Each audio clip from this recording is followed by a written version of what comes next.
السلام علیکم ورحمۃ اللہ وبرکاتہ۔ الحمد للہ رب العالمین والصلاة والسلام علی سید الانبیاء والمرسلین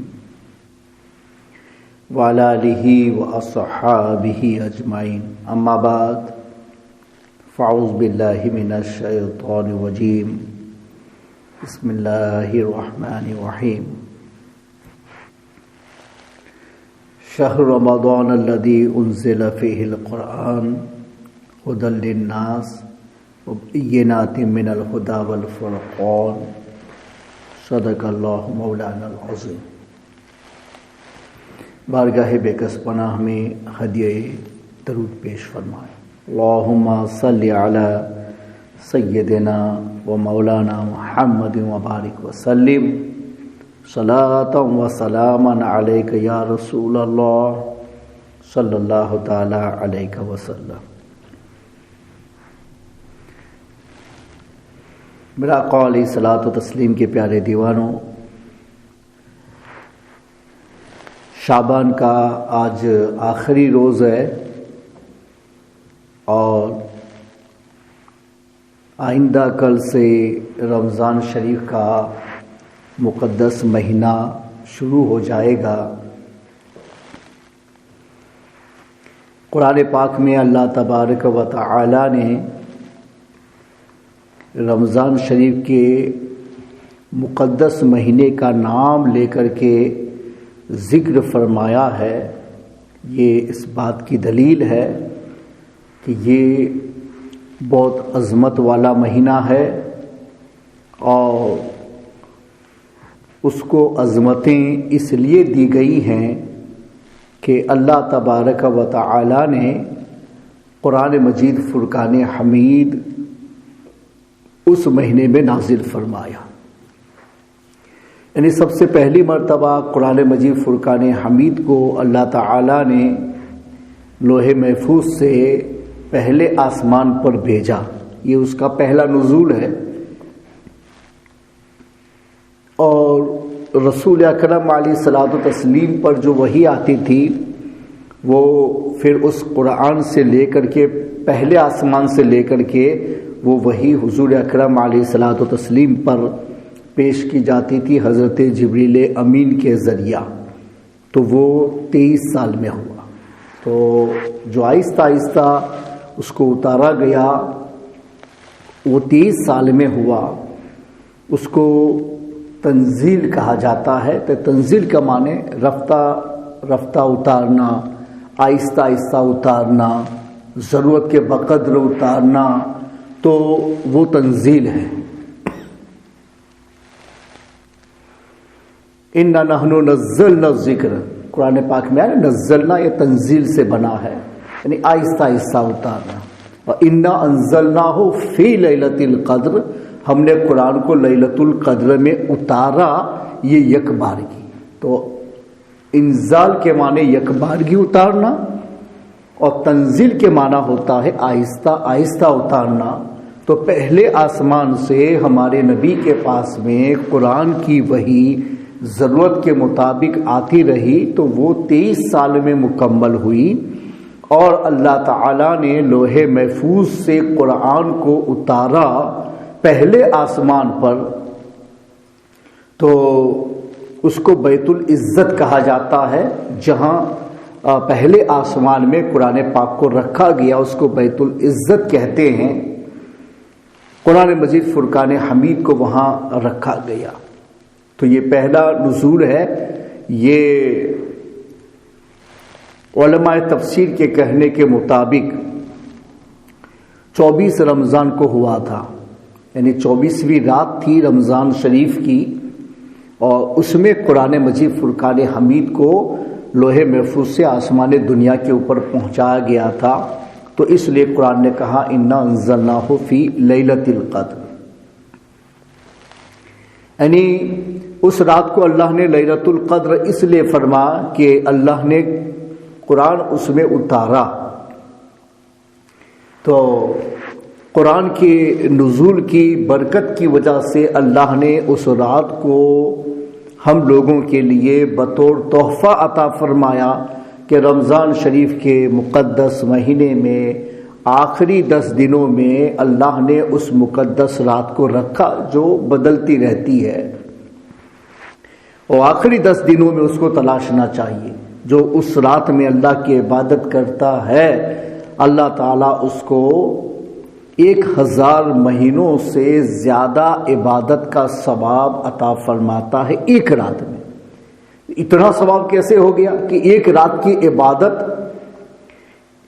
یہ 83 سال 4 مہینے کی عبادت سے بہتر بن جائے؟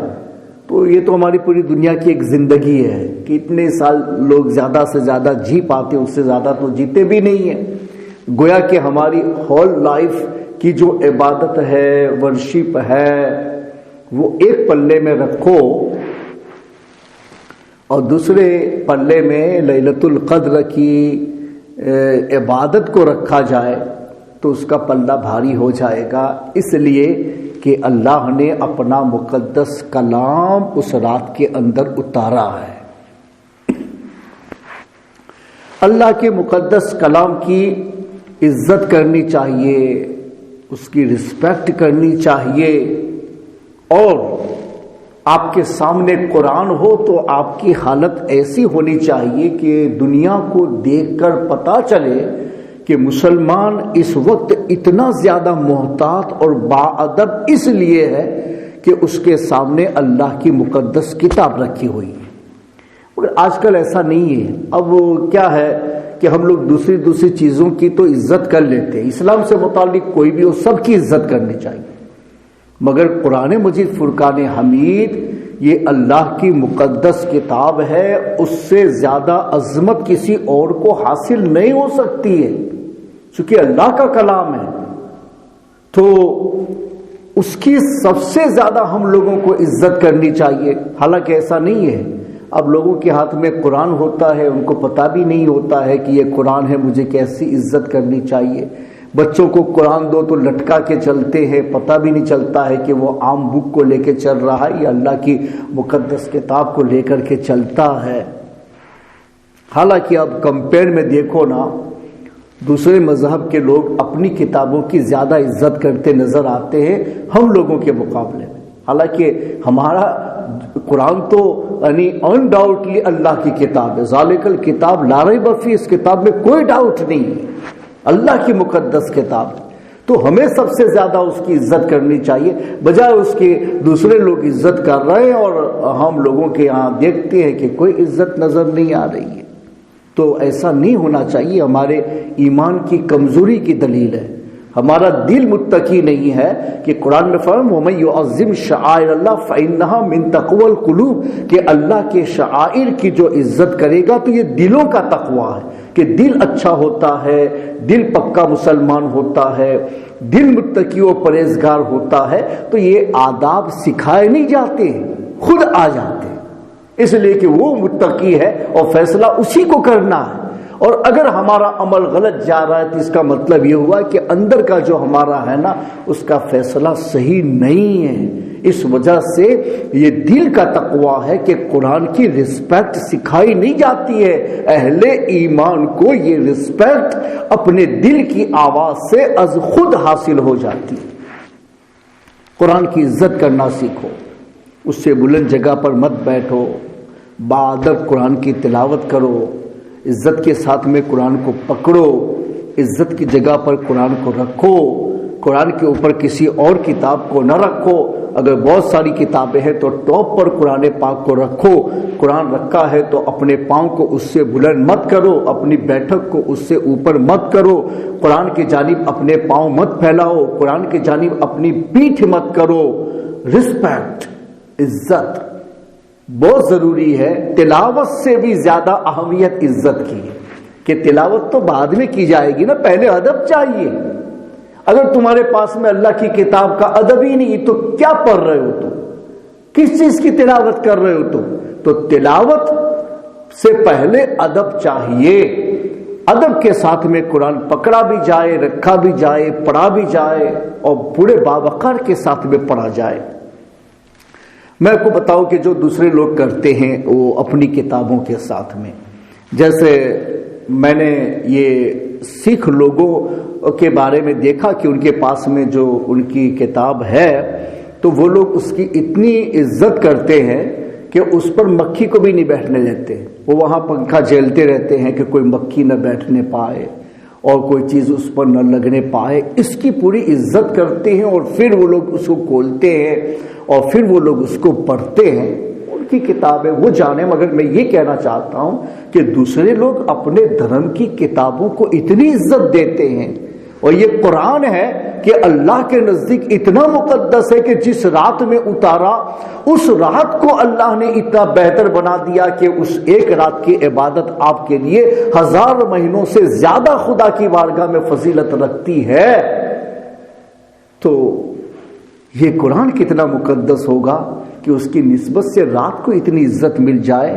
یہ قرآن اتنا ہی مقدس ہے. اگر تم اس کو اپنے سینے میں بساؤ، اس کی عزت کرو، اس کی رسپیکٹ کرو، تو اللہ کی بارگاہ میں تمہاری عزت بھی ایسی ہو جائے گی، تمہاری قدر بھی ایسی ہی ہو جائے گی. اس لیے کہ قرآن سے تم نے اپنے آپ کو قرآن کے ادب سے وابستہ کر دیا. اس لیے کہ مسلمان کو ادب سیکھنا بہت ضروری ہے. خاص طور پہ قرآن مجید فرقان حمید کا ادب ہم مسلمانوں کو بہت بہت کرنا چاہیے. اللہ نے اس قرآن کو وہاں اتارا تو اس جگہ کو بیت العزت کا نام دیا. عزت یعنی آسمان میں وہ جگہ یہ سب سے بڑی عزت کی حامل ہے جس جگہ پر اللہ نے اس قرآن کو اتار کر کے وہاں رکھا. اس لیے کہ اللہ کا مقدس قرآن وہاں رکھا گیا. اور دنیا میں ہمیں کہہ دیا گیا کہ لا یمسہ الا المطہرون کے پاک ہی اس کو چھوئے گا، ناپاک کو ٹچ کرنے سے بھی روک دیا گیا کہ اللہ کی مقدس کتاب ہے. اتنی عظیم کتاب ہمارے پاس ہوتے ہوئے ہم لوگ یہاں بھٹک رہے ہیں، وہاں بھٹک رہے ہیں، یہ دیکھ رہے ہیں، وہ دیکھ رہے ہیں. ارے اہل ایمان، اگر تمہارے پاس میں شعور ہے تو اس سے بہتر کوئی چیز نہیں. اس میں دیکھو سیدھا فیصلہ خدا کا ہے.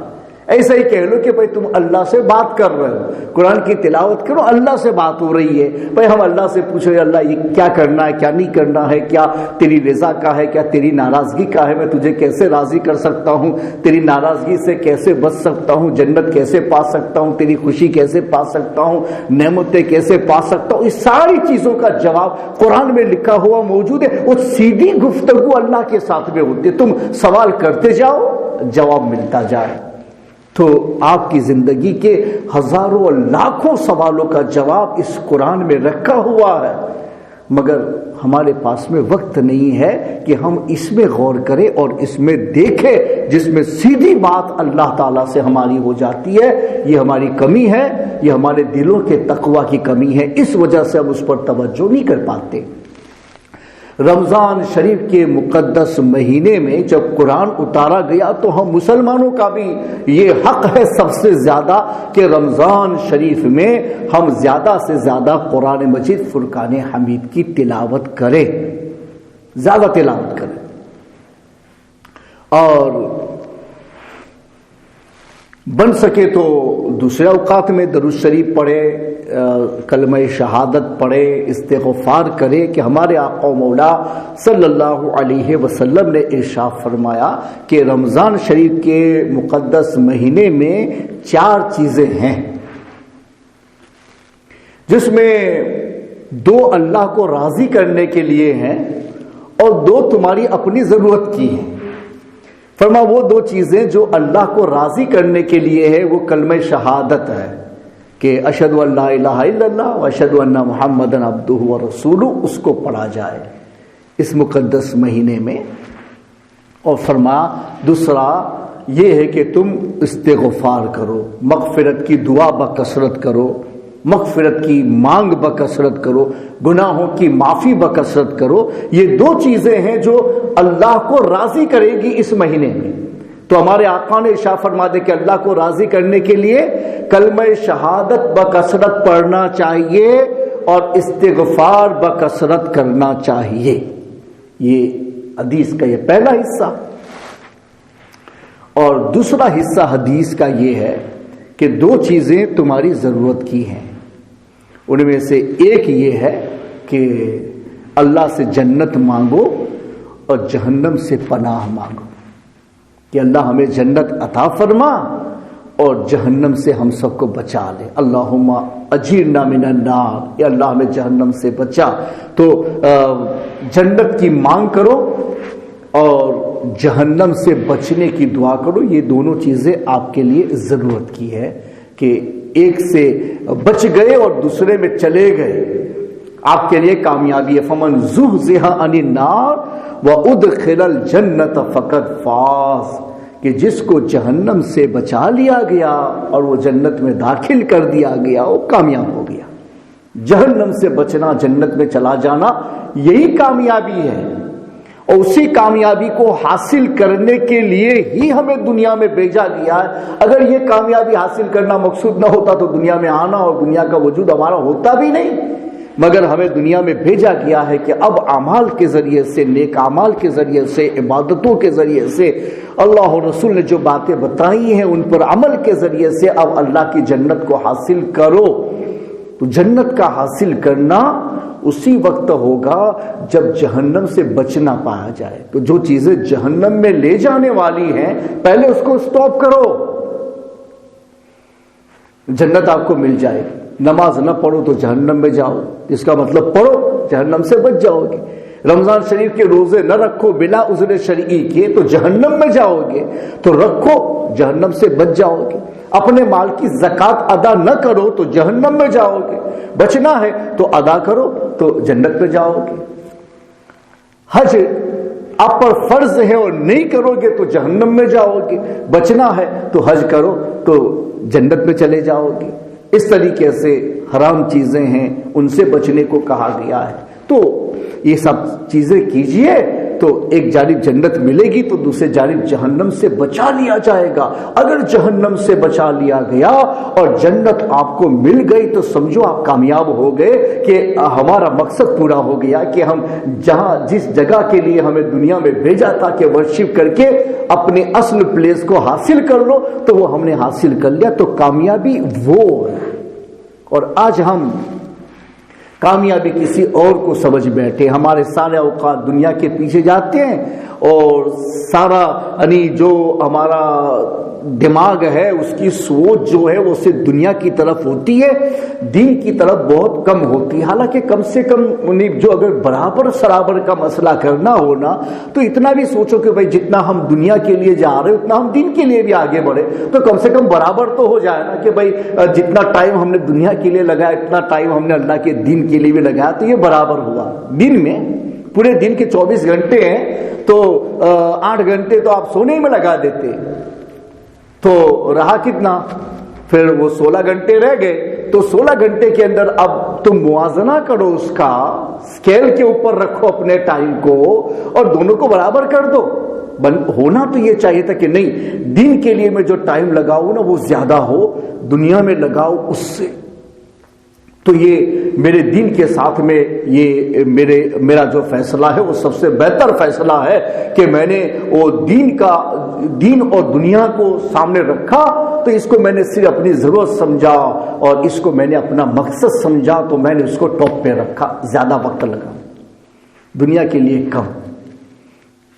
انصاف اگر سیدھا کرنے جاؤ تو چلو بھائی آپ بہت بڑھا نہیں سکتے تھے تو کم سے کم جتنا دنیا کے لیے لگایا نا اتنا ہم دین کے لیے لگاتے تو یہ پلہ برابر ہو جاتا کہ دونوں برابر کر لیا. چلو زیادہ نہیں کیا تو کم سے کم بھی تو نہیں کیا نا، ڈاؤن نہیں کیا، میں نے اپنے دین کو برابر رکھا.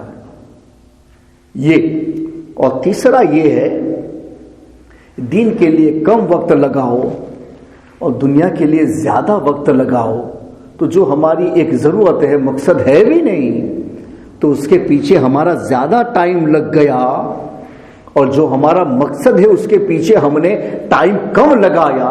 تو پھر خدا را خود فیصلہ کرو کہ جو ہمارا مقصد ہے اس کو تو ہم نے گرا دیا اور جو ہماری دنیا کی ایک ضرورت ہے اس کو ہم نے اتنا اٹھا دیا کہ وہ اوپر چلی گئی اور میرا دین نیچے چلا آیا. نہیں، ایسا کبھی نہیں ہونا چاہیے اور ایسا فیصلہ ہم سے کبھی نہیں ہونا چاہیے. اس وجہ سے رمضان شریف کے مقدس مہینے میں اپنی کمی کو پورا کر لینا ہے. اور ہمارے آقا نے ارشاد فرمانا کہ دیکھو اس میں ثواب بھی بہت زیادہ ہے تو گناہ کرنے میں وبال بھی بہت زیادہ ہے۔ مجموع الزوائد میں حدیث ہے کہ ثواب بہت زیادہ ہے۔ کیسے اس کا ثواب بہت زیادہ ہے کہ جو آپ نفل پڑھو تو اس میں فرض کا ثواب ملتا ہے، فرض پڑھو تو آپ کے فرضوں کو 70 ٹائمز بڑھا دیا جاتا ہے، تو نفل پڑھو تو فرض بن گیا، فرض پڑھو تو 70 ٹائمز اس کو بڑھا دیا گیا، تو ثواب میں اضافہ ہوا نا کہ فرض 70 ٹائمز آگے چلا گیا، نفل ہمارے فرض کے برابر ہو گئے۔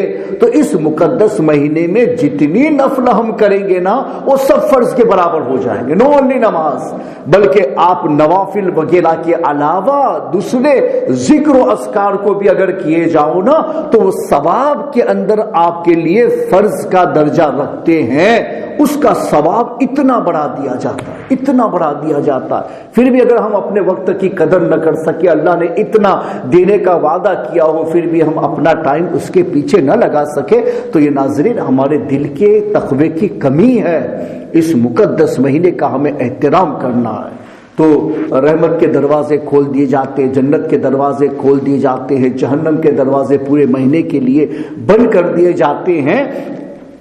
اور ہمارے آقا نے ارشاد فرمایا کہ جو اس مہینے میں شراب نہ پیے، کسی کے اوپر تہمت نہ لگائے، اور جو گناہ کبیرہ ہے اس سے اپنے آپ کو بچا کے رکھے پورے مہینے میں، تو اللہ تعالیٰ اس کو گناہ سے پاک بنا دے گا، اور جنت کے اندر اللہ تعالیٰ اس کو سونے اور چاندی اور ڈائمنڈ سے بنا ہوا ایسا محل عطا فرمائے گا کہ پوری دنیا اس میں چلی جائے نا تو ایسا ہی لگے جیسے کسی میدان میں ہم نے نیزہ گاڑ دیا، اس پیڑ کو لگا دیا، اتنی سی جگہ جاتی ہے۔ فرما کہ پوری دنیا اگر تمہارے محل میں جمع ہو جائے تو ایسا لگے گا کہ تھوڑی سی جگہ میں بیٹھے، اتنا بڑا محل تم کو دیا جائے گا سونے چاندی اور ڈائمنڈ کا، اگر تم نے پورے مہینہ رمضان کے مقدس مہینے کا احترام کیا، کوئی گناہ نہیں ہونے دیا، شراب نہیں پی اور کسی مسلمان کے اوپر تہمت نہیں لگائی، بس ہم بچتے رہے اور پورے مہینے کا ہم نے احترام کیا تو اتنا بڑا انعام ہمیں ملے گا۔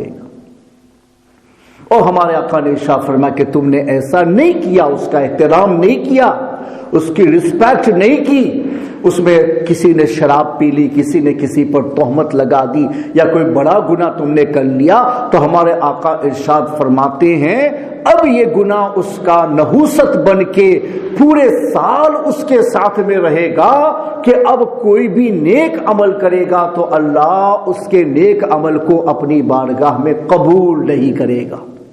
سزا عمل ہو جائے گا، نماز پڑھو گے نماز ہو جائے گی، ثواب میں نہیں جائے گی، ثواب سے محروم کر دیا جائے گا، اس لیے کہ رمضان کے مقدس مہینے کا احترام آپ سے نہیں ہو سکا۔ تو ایک جانب بہت بڑی فضیلت آئی ہے ادب کرنے میں، دوسرے جانب اگر ہم سے اس کے اندر تھوڑی بھی کوتاہی ہو جائے تو بہت بڑی وعید بھی آئی ہے۔ اور ہمارے آقا نے ارشاد فرما کہ مجھے فرشتے لے کر کے گئے، میں پہاڑ کے اوپر مجھے چڑھایا، میں چڑھا، لوگوں کے رونے کی آواز آ رہی تھی، پوچھا یہ کہ یہ جہنمیوں کے رونے کی آواز ہے۔ پھر مجھے بتایا گیا کہ کچھ لوگ ہیں ان کو اونگھا لٹکایا گیا ہے اور ان کے جبڑے یعنی یہ منہ کا دونوں جانب کا حصہ ہے نا وہ پورا کاٹ دیا گیا، اس میں سے بلڈ گر رہا ہے، خون گر رہا ہے۔ میں نے پوچھا کہ یہ کون لوگ ہیں؟ کہا یہ لوگ ہیں جو رمضان کے مقدس مہینے میں وہ ٹائم کا خیال نہیں رکھتے تھے۔ ٹائم کا خیال مطلب کہ روزہ رکھنے میں نہیں دیکھا کہ بھائی میں رکھ رہا ہوں، وہ ٹائم کے اندر ہے ٹائم کے باہر ہے، کچھ نہیں، مرضی میں آیا اس وقت سحری کر لی اور روزہ شروع کر دیا، اور مرضی میں اس وقت روزہ افطار کر لیا، اور یہ بھی نہیں دیکھا کہ سن سیٹ ہوا کہ نہیں ہوا۔ یہ سارے پرابلمز کی وجہ سے جو لوگ روزہ رکھتے ہیں ان کا عذاب عالم برزخ کا ہمارے آقا نے فرمایا کہ یہ عذاب ہوگا کہ اس جب تک اللہ معاف نہیں کرے گا یہ عذاب ہوتا ہی رہے گا اس لیے کہ اس نے اس میں پرابلم کیا ہے۔ اور مسند امام احمد میں حدیث ہے، ہمارے نبی صلی اللہ علیہ وسلم نے ارشاد فرمایا کہ اللہ تعالیٰ نے عمل کے طور پر آپ لوگوں کو 4 فرض عطا فرمائے ہیں، اور پھر فرماتے ہیں کہ من یأتی بہن ثلاث، جو ان میں سے 3 کو لائے گا، لم یغنین عنہن شیئا، وہ اس کو بالکل یعنی اس کے لیے بیکار ہے، کوئی فائدہ نہیں دے گا جب تک کہ چاروں پر مکمل عمل نہ ہو جائے۔ تو ایک فرض بھی اگر تم چھوڑ دو تو تمہارا کیا ہوا دوسرا فرض بھی خدا کی بارگاہ میں قبول نہیں ہوتا ہے، اس لیے کہ چاروں فرض سے تو تم نے ناانصافی کیوں کی کہ ایک کو کیا اور دوسرے کو چھوڑ دیا؟ ہمارے آقا نے اوپن ورز میں فرما دیا کہ تمہارے کیے ہوئے فرض بھی خدا قبول نہیں کرتا، اس لیے کہ تم نے ایک فرض کو بلا عذر شرعی کو چھوڑ دیا ہے۔ اس وجہ سے فرائض سب کے سب ایک دوسرے کے ساتھ میں ملے ہوئے ہیں، سب کو کرو تو قبول ہوتے ہیں، اور ایک کو بھی بلا وجہ شرعی چھوڑ دیا جائے تو سب سے ہمیں محروم کر دیا جاتا ہے۔ تو ان ساری چیزوں کو بھی دیکھنا چاہیے عمل کے ساتھ کہ کون سی چیزیں ہیں جو ہماری رکاوٹ بنتی ہے۔ میں نے اس سے اگلے سال جو بیان کیا تھا نا، اس میں یہی ساری چیزیں بتائی تھی کہ کون سی ایسی چیزیں ہیں کہ جن کی وجہ سے ہمارے اعمال قبول ہونے سے روک دیے جاتے۔ تو ایک مسلمان کو صرف عمل نہیں، اس کے ساتھ میں جو چیزیں سٹاپ کرنے والی ہیں اس کو بھی ہمیں یاد رکھنا۔ جیسے کوئی آدمی نماز پڑھے دن بھر نماز پڑھا لیکن وضو نہیں کیا، تو کیا اس کی دن بھر کی نماز مانیں گے؟ آپ کہیں گے نہیں، کچھ بھی نہیں ہوا، ٹوٹل بیکار ہے، سارا وقت بیکار ضائع ہوا۔ کیوں ضائع ہوا؟ کہا اس نے وضو نہیں کیا تھا، وضو اس کے لیے شرط ہے، وضو نہیں تھا تو دن بھر کی نماز بیکار، بغیر وضو کے پڑھی۔ ایسے ہی فرما کے چاروں فرض ملے ہوئے ہیں، تم ایک کو بھی چھوڑ دو تو اللہ کی بارگاہ میں دوسرا قبول نہیں ہوتا ہے۔ تو اپنی زندگی سنوارو، یہ موقع ہے رمضان کے مقدس مہینے میں ہمیں اپنے آپ کو سنوارنے کا اور آگے بڑھانے کا۔ جو ناظرین لاک ڈاؤن چل رہا ہے سب جانتے ہیں پرابلم کی وجہ سے ہے، چلو کیا کریں گے، ہمارے آقا نے بھی ارشاد فرما کہ پلیگ چلے کوئی آدمی صبر کے ساتھ اپنے گھر میں بیٹھ جائے اور اس کو اگر کچھ پہنچے تو یہ کہے کہ نہیں اللہ نے جو لکھا وہی ہمیں پہنچا، تو ہمارے آقا ارشاد فرماتے ہیں کہ لاک ڈاؤن ہونے پر بھی اس کو شہید کا ثواب دے دیا جائے گا۔ تو لاک ڈاؤن ہے، پرابلم ہے، گورنمنٹ کی جانب سے بھی تھوڑی بہت پرابلم ہے، ملک میں رہتے ہیں، قانون کا فالو کرنا یہ ہمارا ایک ان کے ساتھ میں کیا ہے وعدہ ہوتا ہے، پرومس ہوتا ہے، اس لیے ہمیں کچھ نہ کچھ تو کرنا ہی پڑتا ہے، جو اگینسٹ نہیں جا سکتے۔ تو آپ مساجد میں آنا چاہتے ہیں مگر پھر بھی نہیں آ پاتے تو اللہ کا شکر ادا کرو کہ اس نے نماز کے لیے کوئی ایسی شرط نہیں لگائی کہ تمہاری نماز مسجد ہی میں ہوگی۔ حالانکہ بنی اسرائیل جو ہم سے پہلے کے اہل کتاب ہیں ان کے لیے شرط تھی کہ ان کی نماز مسجد ہی میں ہوتی تھی، عبادت خانے سے ہٹ کے وہ نماز پڑھے نا ان کی نماز نہیں ہو سکتی تھی، ان کو عبادت خانے میں جا کر نماز پڑھنا بالکل ضروری تھا۔ ہم لوگوں کے لیے اللہ نے کرم فرما کہ جعلت لی الارض کلھا مسجدا، ہمارے آقا نے ارشاد فرمایا کہ میرے لیے پوری روئے زمین ہی مسجد بنا دی گئی ہے، جہاں میں چاہوں نماز ادا کر لوں، یعنی ہم قضا نہیں ہونے دیں گے، ادا نماز پڑھیں گے، پاک جگہ پر پڑھیں گے، کہیں بھی پڑھیں گے ہماری نماز ہو جائے گی۔ اس لیے اللہ کا بہت بڑا کرم ہے کہ اس نے یہ فرض نہیں کیا ہے، واجب میں رکھا ہے مگر فرض نہیں کیا ہے۔ مساجد میں آنا واجب ہے لیکن نہیں آ سکتے، آپ گھر پہ پڑھ رہے ہیں۔ جو پہلے سے آتے تھے مسجدوں کو آباد کرتے تھے، جماعت کے ساتھ میں نماز پڑھتے تھے، اب نہیں آ پاتے، وہ لوگ یہ مت سمجھے کہ تمہیں ثواب سے محروم کر دیا گیا، نہیں۔ ہمارے آقا نے ارشاد فرما کہ کوئی آدمی اگر اپنی اچھی حالت میں بہت عبادت کرتا ہے، پھر کبھی کوئی پرابلم آتا ہے جس کی وجہ سے کمی آ جاتی ہے، تو اللہ فرشتوں کو کہتا ہے کہ میرے فرشتوں وہی عبادت لکھو کہ اچھے احوال میں اس نے کی تھی۔ تو جب آپ نے پہلے سے پابندی رکھی تھی نا تو آپ گھر بیٹھے پڑھیں گے تب بھی آپ کو اس میں جماعت کا ثواب تو یقین ملے گا، ہمارے آقا کے کہنے کے مطابق ملے گا آپ کو، اس لیے کہ آپ پہلے سے آباد کا۔ جو لوگ پہلے سے نہیں آتے تھے، مسجدوں میں آتے ہی نہیں تھے، گھروں پہ ہی پڑھتے تھے، وہ پہلے سے لاک ڈاؤن تھے اللہ کے گھروں سے، وہ آتے ہی نہیں تھے، تو وہ اب یہ امید بھی لے کر کے چلے نا ان کو ثواب نہیں ملے گا۔ ان کی نماز وہ پہلے بھی اکیلی تھی، اب بھی اکیلے رہے گی، اس لیے کہ جب حالت اچھی تھی وہ نہیں آئے تھے تو اب نہ آنا ان کے لیے کوئی ثواب میں نہیں جا سکتا، اس لیے کہ وہ پہلے سے پرابلم میں تھے، مگر جو آتے تھے وہ پرابلم میں نہیں ہے، ثواب میں ان کو محروم نہیں رکھا جاتا ہے، ان کو جماعت ہی کا ثواب گھر میں مل جاتا ہے۔ تراویح کی بات کر رہے ہیں کہ رمضان شریف میں 2 تحفے ہمارے پاس میں آئے ہیں۔ ایک تحفہ اللہ نے دیا قرآن کا، تو قرآن تو ہماری پوری زندگی کے لیے ہمیشہ کام کا ہے، ہر آن کام کا ہے، وہ تو اپنی جگہ پر ہے. اور دوسرا تحفہ ہمارے نبی نے ہم کو دیا کہ بھائی قرآن کا تحفہ خدا کا ہے جو رمضان میں اللہ نے تمہیں دیا ہے, اور میں بھی تمہارا نبی ہوں, میں بھی تم کو ایک تحفہ دیتا ہوں, اور وہ تحفہ رمضان شریف میں راتوں میں قیام کرنا, یعنی نماز تراویح کو ادا کرنا. تو ہمارے آقا نے ہم کو 20 رکعت تراویح رمضان کی مقدس راتوں میں عطا فرمائی کہ رمضان میں یوں بھی تم نفل پڑھو نا تو فرض ہو جاتا ہے. تو یہ بھی ہے کہ چلو نا کہ وہ 20 رکعت بھی تراویح جو ہے وہ کہنے میں سنت ہے مگر ثواب میں وہ فرض ہے, چونکہ ہمارے آقا نے خود فرما دیا کہ وہاں نفل عبادت کرو گے تب بھی ثواب میں تمہارے لیے وہ فرض بن جائے گی. تو ثواب میں تو فرض ہی ہے. تو تم یہ کہو کہ بھائی بھلے سنت ہے مگر سنت موقدہ ہے, بلا ریزن کہ تم چھوڑو گے 3 مرتبہ تو گنہگار میں شمار ہو جاؤ گے, فاسقوں میں شمار ہو جاؤ گے, رسول اللہ کی شفاعت سے محروم کر دیے جاؤ گے. اس کے بہت یعنی وعیدیں اس پر آئی ہیں. تو 20 رکعت تراویح سب کو گھر پہ ادا کرنی ہے. جیسے آپ نمازیں پڑھتے ہیں نا ایسے آپ کو 20 رکعت تراویح بھی ادا کرنی ہے گھر پہ. بہتر طریقہ میں آپ کو بتاؤں. دیکھو عورتوں کو مسجد میں آنے سے تو روک دیا گیا ہے, اور پہلے سے اجماع صحابہ ہو چکا ہے, اس لیے کوئی اس کے خلاف نہیں جا سکتا کہ ان کے لیے پرابلم ہے کہ مساجد میں آنا ان کے لیے اچھا نہیں تھا. ان کی زندگی کی جو حفاظت ہے اللہ نے بتائی اس کے حساب سے تو وہ منع کر دیا گیا. چلو مسجد میں آنے سے روکا گیا, لیکن گھروں میں اگر جماعت کی جائے تو اسلام اس سے نہیں روکتا. ہاں عورتیں جماعت کریں نا وہ الگ مسئلہ ہے کہ عورتوں کو نہیں پرمیشن ہے کہ عورت ہی امام بنے اور عورتیں ان کے ساتھ میں نماز پڑھے, تو وہ مسئلہ کراہت تحریم میں جاتا ہے کہ اس کو فقہا قبول نہیں کرتے.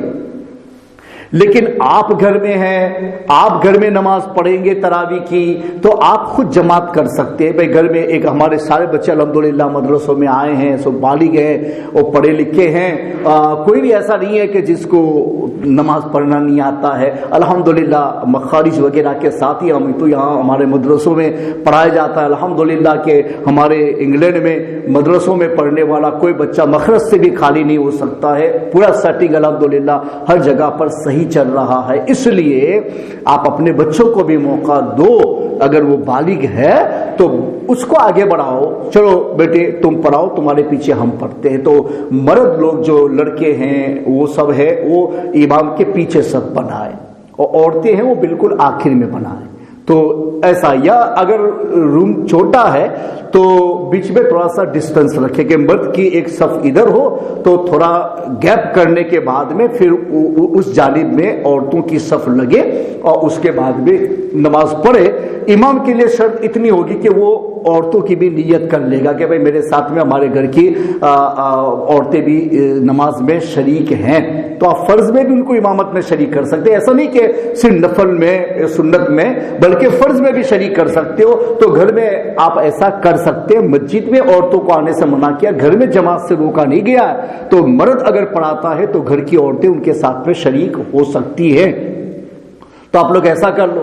تو اس میں فائدہ یہ ہوگا کہ اکیلے کوئی پڑھتا ہے نا تو سستی چھا جاتی ہے, کچھ پڑھتا ہے کچھ نہیں پڑھتا ہے, سب کے ساتھ میں پڑھو نا تو عبادت میں مزہ بھی آتا ہے, نہ کرنے والی چیز بھی ہم سے ہو جاتی ہے. اس لیے قرآن میں ورکو مار رہا کہ نماز پڑھنے والوں کے ساتھ میں نماز پڑھو. ہمارے آقا نے ارشاد فرمایا کہ تم گھروں میں نماز پڑھو گے تو شیطان تم پر غالب آ جائے گا, اس لیے مساجد میں نماز پڑھو تاکہ ایک دوسرے کے ساتھ میں تم زیادہ ذکر کر لو گے, زیادہ نماز پڑھ لو گے, نوافل وغیرہ چھوڑو گے نہیں. تو مساجد کا جو فائدہ ہے, جماعت کا جو فائدہ ہے وہ ایک نرالا فائدہ.